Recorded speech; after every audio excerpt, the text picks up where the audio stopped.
Good morning everyone! Magluluto na naman tayo ng hipon. Charang, hipon. At saka, lagyan ko ng bagyo beans. Ayan, kasi mahilig ako sa gulay. Iluto ko siya sa butter.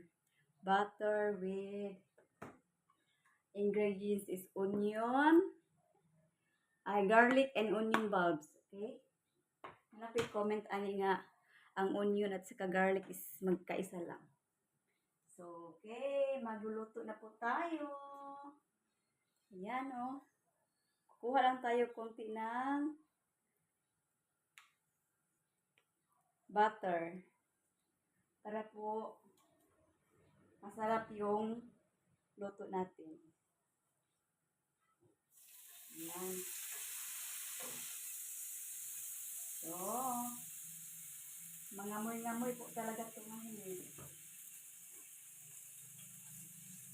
At saka, natin ilunod yung, hindi makita. So, ilipat natin yung, cellphone natin. Yan. At saka, ilunod natin yung garlic.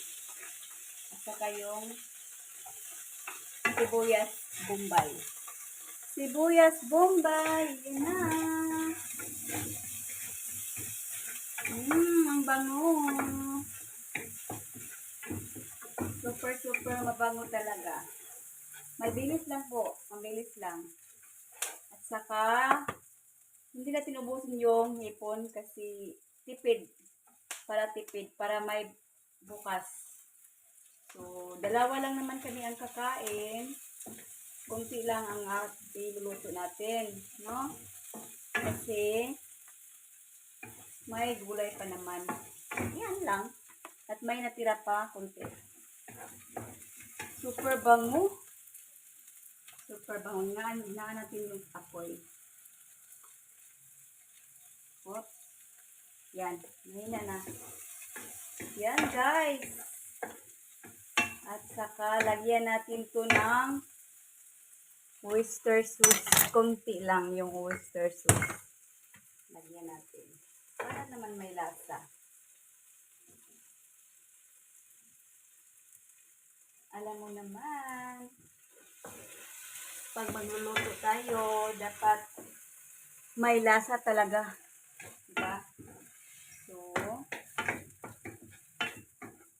lagyan natin ng kunti ng asin. Hindi na tayo maglalagay ng magic sarap kasi hindi yan masarap. Kunti lang asin. Para lagyan natin kunti ng, kasi wala tayong Sprite. Pero okay lang naman kahit walang Sprite. May oyster sauce naman tayo.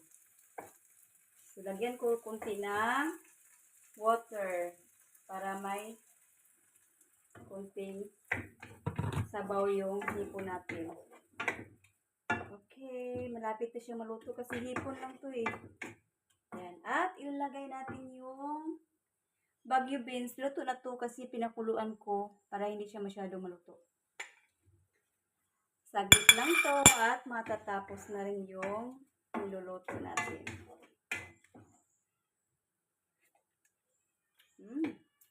Sarap. Hintayin natin yung kumukulo para tapos na. Yan lang kasimple ang luto natin ngayon. Luto ng bahay. Lutong bahay po ito. Yung mala experiment na pagkaluto. So, yan na. Yan na guys. Yan o, kumukulo na at saka luto na yung hipon. Yan. O, see? Mukhang masarap naman na. Thank you for watching guys. Bye-bye.